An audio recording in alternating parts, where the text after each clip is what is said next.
প্রিয় শিক্ষার্থীরা, আমি আজকে রেবায়ন বোস আয়োজিত তৃতীয় শ্রেণীর বাংলা ক্লাসে তোমাদেরকে স্বাগত জানাচ্ছি। আমি আজকে তোমাদেরকে জানাবো আমাদের পাঠ্য বইয়ে একজন পটুয়ার কথা সম্পর্কে। একজন পটুয়ার কথা কি বলা হয়েছে? এই গল্পটিতে বলা আছে যে শিল্পী কামরুল হাসানের চরিত্র সম্পর্কে, তার বিভিন্ন দিক নির্দেশনা সম্পর্কে এখানে বলা হয়েছে। শিল্পী কামরুল হাসান নানা দিকের কথা বলা হয়েছে এখানে। ছোটবেলা থেকে শিল্পী কামরুল হাসান ছবি আঁকার প্রতি ভীষণ ঝোঁক ছিল। ঝোঁক মানে কি? অনেক আগ্রহ ছিল। ছবি আঁকা শেখার জন্য তাকে অনেক কষ্ট করতে হয়েছে। বিভিন্ন কষ্ট করে তাকে ছবি আঁকাটা শিখতে হয়েছে এবং ছবি আঁকার পাশাপাশি তিনি শরীরচর্চাও করতেন। শরীরচর্চা বলতে যে আমরা শরীরটাকে সুস্থ রাখার জন্য বিভিন্নভাবে ব্যায়াম করা, বিভিন্ন শারীরিক কসরত যেটাকে আমরা বলি তা করতেন। সেবা করার জন্য তরুণদের সংগঠনে ব্রতচারী দলে যোগ দেন তিনি। ব্রতচারীদের শিক্ষামূলক আজীবন পালন করছেন তিনি। শিশু কিশোরদের জন্য নানা কাজ কামরুল হাসান করেছেন। তার ভিতরে দেশ ও দেশের মানুষকে ভালোবাসার জন্য তিনি অনেক কাজ করতেন। দেশকে ভালোবাসার জন্য নিজের কাজগুলি সে যেভাবে ভালোভাবে করতেন এবং অন্যকে উৎসাহিতও করতেন। ছবির মাধ্যমে সেই ভালোবাসা প্রকাশ করছেন কে? শিল্পী কামরুল হাসান। আবার তার ছবিতে পাওয়া যায় অন্যায়ের বিরুদ্ধে প্রতিবাদ, মানে কেউ অন্যায় করলে তার বিরুদ্ধে সে প্রতিবাদ করতেন কিভাবে? তার ছবির মাধ্যমে, তার লেখনীর মাধ্যমে। এই জন্যই শিল্পী কামরুল হাসান আমাদের সবার কাছে আদর্শ। আমরা এই কারণে শিল্পী কামরুল হাসানকে একজন পটুয়া হিসাবে বলতে পারি বা তার সম্পর্কে আমরা জানতে পারি। আমরা শিল্পী কামরুল হাসান সম্পর্কে আরো কিছু জানতে পারি। দেখো, আমাদের বইতে আছে ৭৩ পৃষ্ঠায় ব্রতচারীর নিয়মগুলি কি ছিল সেটা শিল্পী কামরুল হাসান কিভাবে প্রকাশ করছেন আমাদের কাছে। খিচুড়ির ভাষায় বলিব না, ভুলেও বুড়ি বাড়াইব না, খিদে না পাইলে খাইব না, বিপদের বাধায় ডরিব না। মানে আমরা অনেক বেশি খাওয়া দাওয়া করবো না যাতে আমাদের ভুঁড়ি বেড়ে যায়, এবং আমরা বিপদ দেখলে ভয় পাবো না বা ডরাবো না, যাকে বলা এখানে ডরিব না।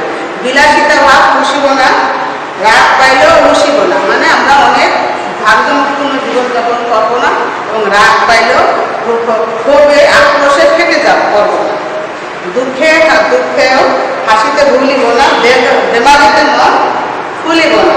মানে আমরা দুঃখ পেলেও হাসবো, না হেসে চুপ করে থাকবো না এবং বিলাসিতার জীবনযাপন করবো না।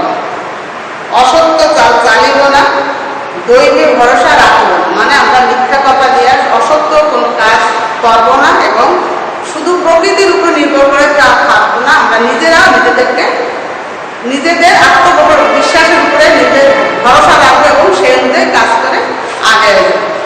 চেষ্টা না করে থাকিব না, বিফল হলেও ভাবিব না।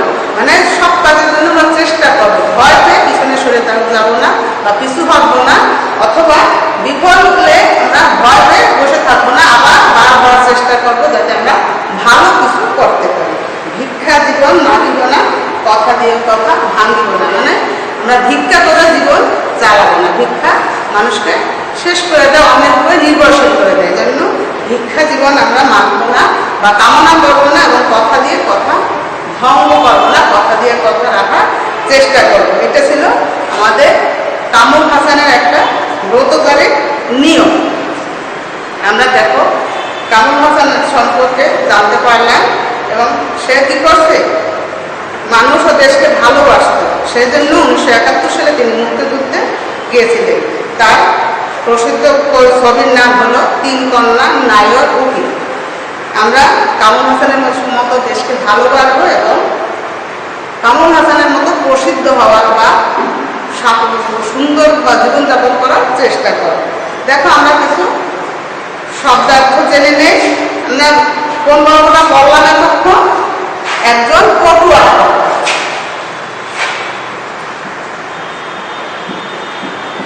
একজন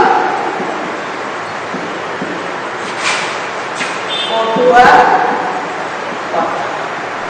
ঠিক আছে?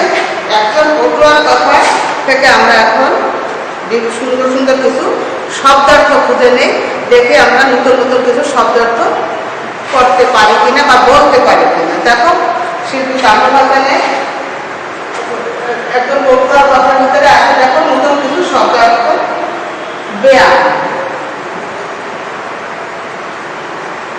ব্যায়াম ব্যায়াম মানে কি আমরা বলতে পারি স্বাস্থ্য রক্ষার জন্য শারীরিক কষ্ট।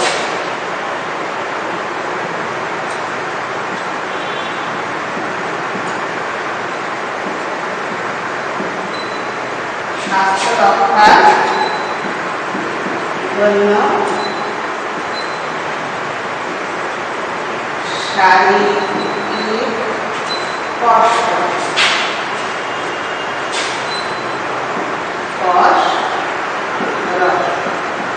ব্যায়াম মানে কি স্বাস্থ্য রক্ষার জন্য শারীরিক কষ্ট। আমরা শরীরটাকে সুস্থ রাখার জন্য যে যা করি এটাই হলো ব্যায়াম।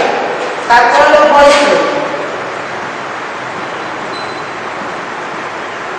হইচই হইচই মানে কি গোলমাল। আমরা কি গোলমাল করবো বেশি বেশি? না, আমরা গোলমাল করবো না, আমাকে বিরক্ত করবো গোলমাল। তারপর আছে কি সেনা শাসক।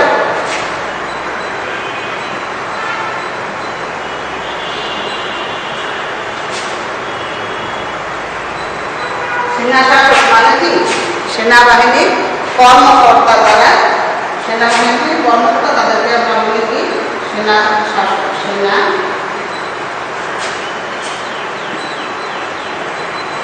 বাহিনীর কর্মকর্তা। তারপর আছে নকশা। নকশা মানে কি ডিজাইন। নকশা মানে ডিজাইন বা চিত্রের কাঠামো। নকশা মানে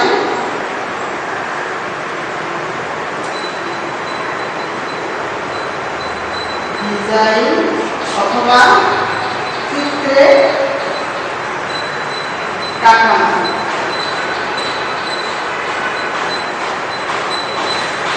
নকশা মানে কি ডিজাইন অথবা চিত্রের কাঠামো।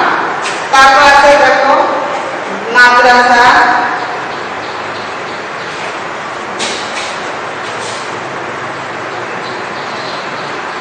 মাদ্রাসা মানে কি ইসলামিক শিক্ষা কেন্দ্র, যেখানে ছেলেমেয়েরা ইসলাম ধর্ম সম্পর্কে জানতে পারে। যে কোনো ধর্ম হতে পারে। মাদ্রাসা তখন ইসলাম ধর্ম শেখার জন্য যে যায় ইসলামিক শিক্ষা কেন্দ্র।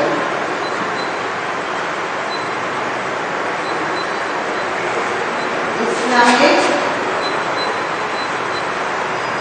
শিক্ষা কেন্দ্র। তারপর কি দানব। দানব মানে অসুর বা দস্যু। দানব মানে কি অসুর অথবা দৈত্য। আমরা আরো কিছু শব্দ একটু দেখি।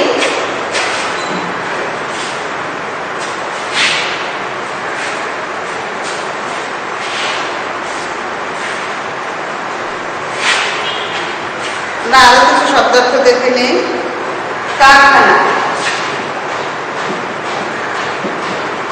কারখানা অর্থ হলো কি যেখানে বিভিন্ন দ্রব্য সামগ্রী তৈরি করা হয়।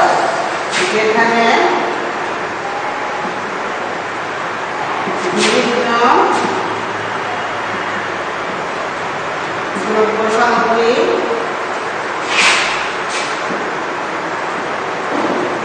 তৈরি করা হয়।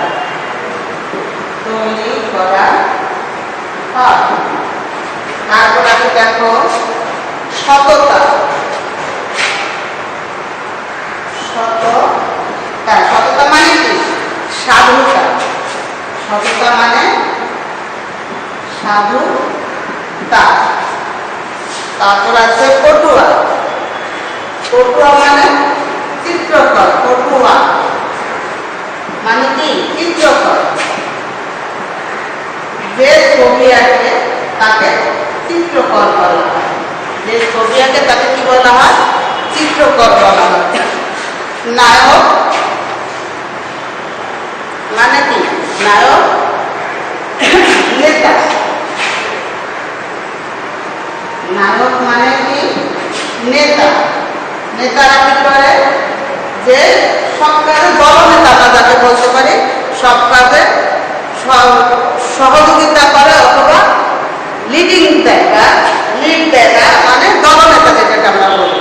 আমরা কিছু বিভিন্ন শব্দ অর্থগুলো জানতে পারলাম। এখন কিছু জানলাম ব্যায়াম, হইচই, সেনানায়ক, নকশা, মাদ্রাসা, দানব, কারখানা, সততা, পটুয়া এবং নেতা।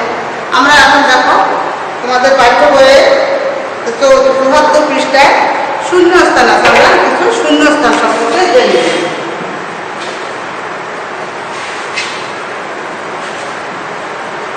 আমরা শূন্যস্থানগুলো জেনে নিই। 2 নম্বরে আছে শূন্যস্থানে ঘরের ভিতরে শব্দগুলি বসিয়ে খালি জায়গায় বসিয়ে আমরা বাক্য তৈরি করব। দেখো 2 নম্বরে আছে যে শূন্যস্থান। শূন্যস্থান আমরা কি দেখো, ইয়া ভ্যাস ছিলেন, সেনা শাসক ছিলেন। ইয়া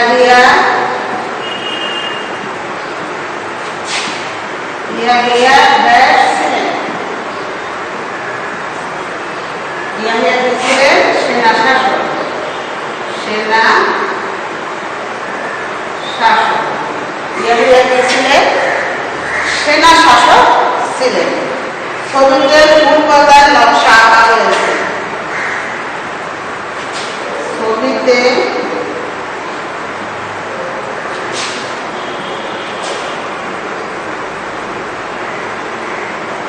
কলকাতার নকশা আঁকা হয়েছে।